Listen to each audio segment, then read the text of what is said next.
Start करते हैं video. इस वीडियो में हम कवर करेंगे एग्जाम्पल 4 और एग्जाम्पल 5। तो एग्जाम्पल 4 है इफ़ x+3, जो ये मैट्रिक्स है, ये दूसरे मैट्रिक्स के इक्वल दे रखा है। ये वाला मैट्रिक्स इसके इक्वल है। जब ये जो मैट्रिक्स होता है, अगर ये मैट्रिक्स इसके इक्वल है तो इसके हर एक एलिमेंट इसके इक्वल होंगे। मतलब फर्स्ट एलिमेंट जो होगा वो इसके जो दूसरा मैट्रिक्स है उसके फर्स्ट एलिमेंट के इक्वल होगा। सेकंड एलिमेंट जो है वो दूसरे मैट्रिक्स के सेकंड एलिमेंट के साथ इक्वल होगा। जो थर्ड एलिमेंट है वो दूसरे मैट्रिक्स के थर्ड एलिमेंट के साथ इक्वल होगा। तो ये मैट्रिक्स अगर इक्वल होता है तो ये लगता है कि फर्स्ट एलिमेंट के साथ इक्वल होगा, सेकंड एलिमेंट के साथ होगा। अगर दो मैट्रिक्स हमारे पास इक्वल है तो हम लिखेंगे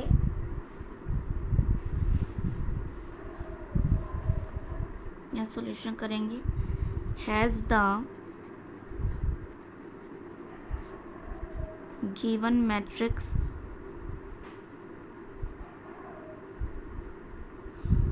are equal.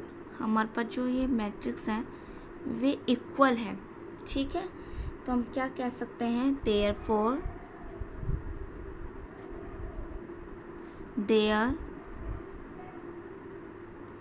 Corresponding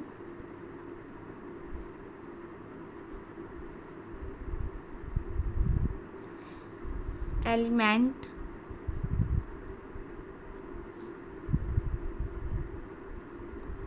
much be equal.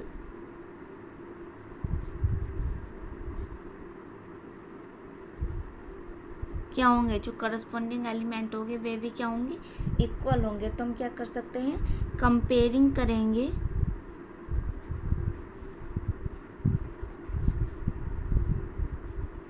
Corresponding element.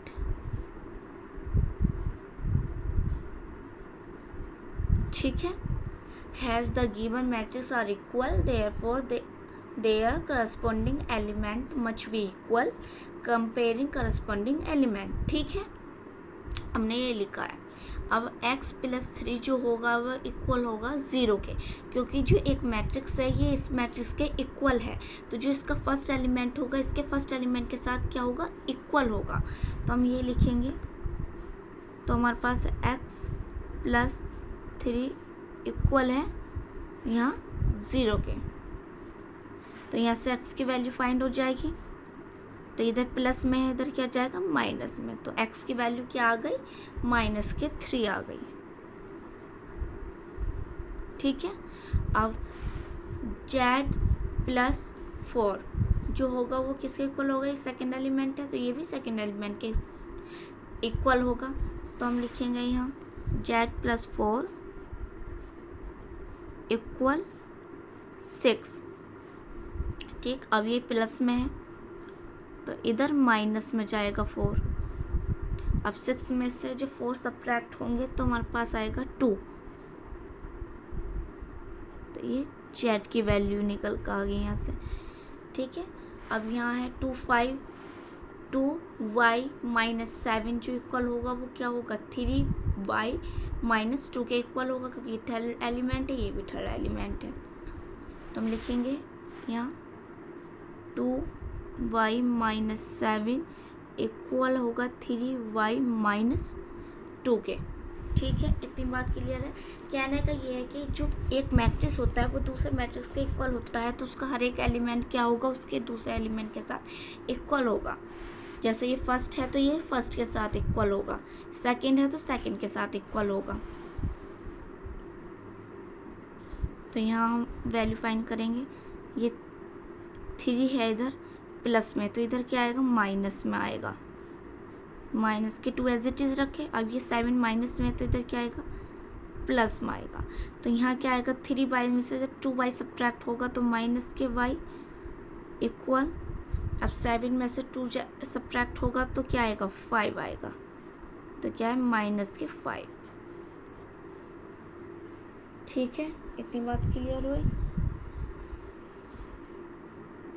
अब a-1। अब -x और -x को हम लेके कोई यहाँ से कोई वैल्यू तो निकल के नहीं आ रही, तो हम लिखेंगे नहीं। अब यहाँ है a-1 जो है इक्वल होगा -3 के।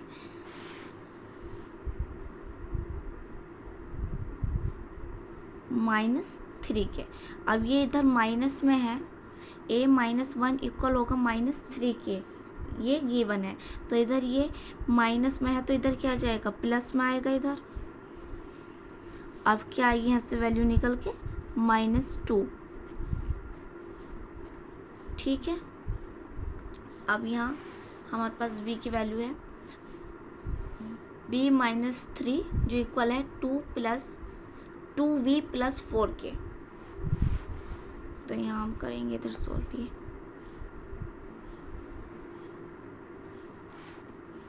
हमें दे रखा है यहाँ b-3 इक्वल 2v + 4। अब ये इधर प्लस में है तो इधर माइनस में आएगा, और इधर माइनस में है तो इधर ये प्लस में आएगा। अब माइनस के v और 4 और 3 7, और इधर आएगा -7। तो यहाँ से हमारे पास v की वैल्यू निकल के आ गई है। ठीक है, इतनी बार बिल्कुल क्लियर हुई।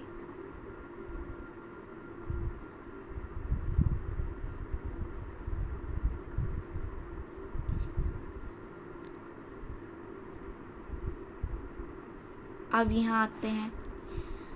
अब 2c + 4 जो है वो किसके इक्वल होगा, ये सेकंड रो का थर्ड है ना। तो ये सेकंड रो के थर्ड के साथ ही तो इक्वल होगा। तो यहाँ लिखेंगे हम क्या है, यहाँ 2c + 2, 2c + 2 जो इक्वल है 0 के। ठीक है। तो अब ये जो है प्लस में है तो इधर माइनस में आएगा, और ये मल्टीप्लाई में है तो ये डिवाइड में आएगा नीचे। तो ये क्या हो गया 1, तो c की वैल्यू आई -1। ठीक है। तो यहाँ सबने x, y, z और a, b, c की वैल्यू फाइंड कर ली है। तो हम लिखेंगे यहाँ therefore a जो है वो इक्वल है -2, v जो इक्वल है -7, c जो इक्वल है -1,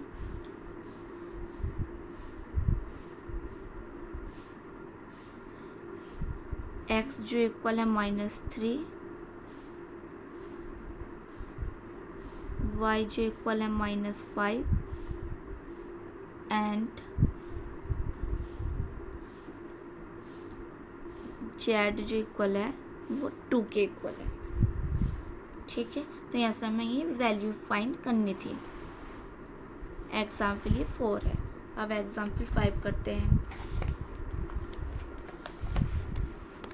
एग्जाम्पल 5 है, find the values of a, b, c and d from the following equation. हम यहाँ से इक्वेशन से वैल्यू फाइंड करनी है a, b, c, जैसे हमने अभी एग्जाम्पल 4 करा, सेम एज वही क्वेश्चन है। तो ये जो होगा, एक मैट्रिक्स दूसरे मैट्रिक्स से इक्वल है, तो ये फर्स्ट एलिमेंट इसके फर्स्ट एलिमेंट के साथ क्या होगा, इक्वल होगा। तो हमें वही लिखना है। तो हम लिखेंगे 2 + v = 4। ठीक है। तो हमारे पास आ गई फर्स्ट इक्वेशन। अब दूसरी इक्वेशन देखो, 2a - 2v इक्वल होगा -3 के। ये इक्वेशन आ गई सेकेंड। अब 5c - d इक्वल होगा 11 के। 4c + 3d इक्वल होगा 24। ये इक्वेशन आ गई हमारे पास 4। इक्वेशन ये मान ली है कि समझने में हमें आसानी रहेगी। ठीक है। इक्वेशन इस वजह से मान ली है। अब सॉल्व करेंगे इसे। तो यहाँ क्या है, हमें क्या करना पड़ेगा, यहाँ हमें एडिशन करना पड़ेगा। तो एडिशन करने के लिए हमें क्या करना पड़ेगा, 2 की मल्टीप्लाई, क्योंकि हमें दिख रहा है क्योंकि अगर हम यहाँ 2 की मल्टीप्लाई करेंगे तो यहाँ 2b बन जाएगा, तो एक प्लस का एक माइनस का, तो जब हम ऐड करेंगे तो ये कैंसिल आउट हो जाएगा। तो मैंने 2 की मल्टीप्लाई कर दी यहाँ, तो यहाँ से मिलेगा 2a, यहाँ से मिलेगा हमारे पास 2 की मल्टीप्लाई करेंगे 4a प्लस 2v इक्वल 4 2 ज़ा 8। हमारे पास ये इक्वेशन आ गई। सेकेंड इक्वेशन हमारे पास ये है a minus 2v equal minus 3। हम क्या कर रहे हैं, एडिंग कर रहे हैं फर्स्ट एंड सेकेंड। हम क्या कर रहे हैं, एडिंग कर रहे हैं फर्स्ट और सेकेंड को। तो जब ऐड करते हैं तो साइन चेंज नहीं होते हैं। तो ये 4a है और ये a है, तो ये आएगा 5a, ये कैंसिल आउट होगा। अब ये 8 है, 8 में से सब्ट्रैक्ट करेंगे 3 को, क्या आएगा 5। तो ये मल्टीप्लाई में है, ये मल्टीप्लाई में है तो इधर डिवाइड में जाएगा तो आएगा 1। तो a की वैल्यू आ गई है हमारे पास 1। अब a की वैल्यू पुट करेंगे हम किस में, इक्वेशन फर्स्ट में कर लो या इक्वेशन सेकंड में कर लो। तो मैं इक्वेशन फर्स्ट में कर रही हूँ।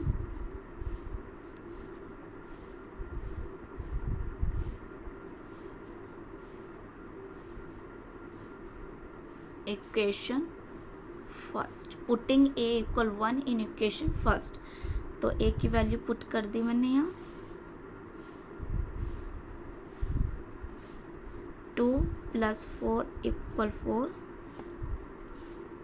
अब यहाँ आएगा, यहाँ प्लस जो है वो प्लस में है यहाँ 2, तो इधर सब्ट्रैक्ट में जाएगा, तो v जो हो की वैल्यू जो हुई वो 2 हो गई। इतनी बात क्लियर है। यहाँ मैंने एडिंग करी है फर्स्ट और सेकंड को, जब वहाँ से a की वैल्यू निकल के आ गई वहाँ फिर पुट कर दी, इक्वेशन फर्स्ट में पुट कर लो या इक्वेशन सेकंड में, दोनों से वैल्यू सेम ही निकल कर आएगी। अब वैल्यू हमारे पास a और b की आ गई, अब c की हमें निकालनी है। तो अब यहाँ प्लस का 3 है, तो यहाँ मैं क्या कर दूँ, यहाँ 3 की मल्टीप्लाई कर दूँगी तो क्या होगा, एक प्लस में होगा एक माइनस में, तो ये कैंसिल आउट हो जाएगा। तो यहाँ इक्वेशन बन के आई है। और जब 3 की मल्टीप्लाई करेंगे 5 से तो 3 5 जा 15, c minus 3 15c minus 3d equal 33। यहाँ आएगा 4c प्लस 3d इक्वल 24। अब यहाँ भी क्या कर रहे हैं, हम एडिंग कर रहे हैं इक्वेशन थर्ड एंड सेकंड को, इक्वेशन थर्ड और फोर्थ को, ठीक है। तो ये जो है जब एडिंग करते हैं तो हमारे पास जो होते हैं साइन चेंज नहीं होते, तो ये कैंसिल आउट हो गया, ठीक है। और ये 15 और 4 जो होंगे वे क्या होगा, 19 होंगे, 19c इक्वल, अब इसे ऐड करेंगे तो हमारे पास आएगा 57, हमारे पास आएगा 57। अब ये जो है 57 अपॉन ये मल्टीप्लाई में, तो यहाँ डिवाइड में आएगा, तो जो 19 के टेबल में आता है 57 वो 3 टाइम्स आता है, तो यहाँ से जो c की वैल्यू आई वो 3 आ गई है, ठीक है। अब c को हम वैल्यू पुट करेंगे इक्वेशन थर्ड में, क्योंकि मैं इक्वेशन थर्ड में रख रही हूँ, इक्वेशन फोर्थ में भी रख सकते हैं। तो मैं क्या कर रही हूँ, पुटिंग कर रही हूँ c equal 3 in equation third. Equation third हमारे पास है 5c माइनस d इक्वल 11। तो ये जो आई है यहाँ आई है 3, तो हम यहाँ पुट करेंगे 3 माइनस d इक्वल 11, 3 5 जा 15 माइनस d इक्वल 11। अब ये जो है 15 जो है यहाँ प्लस में है तो इधर माइनस में आएगा, ठीक है। इधर ये प्लस में है तो क्या आएगा, इधर माइनस में आएगा। अब जो 15 में से 11 सब्ट्रैक्ट करेंगे तो हमारे पास क्या आएगा, 4 आएगा, और कैसा आएगा 4, माइनस के 4 आएगा, माइनस से माइनस कैंसिल आउट हुआ और हमारे पास जी की वैल्यू आ गई 4। तो हम लिख सकते हैं यहाँ hence a equal 1, v equal 2, c equal 3 and d equal 4। हमारे पास ये वैल्यू निकल के आ गई है। ठीक है, अगर वीडियो अच्छी लगी तो वीडियो को लाइक करें, शेयर करें और सब्सक्राइब करें चैनल को।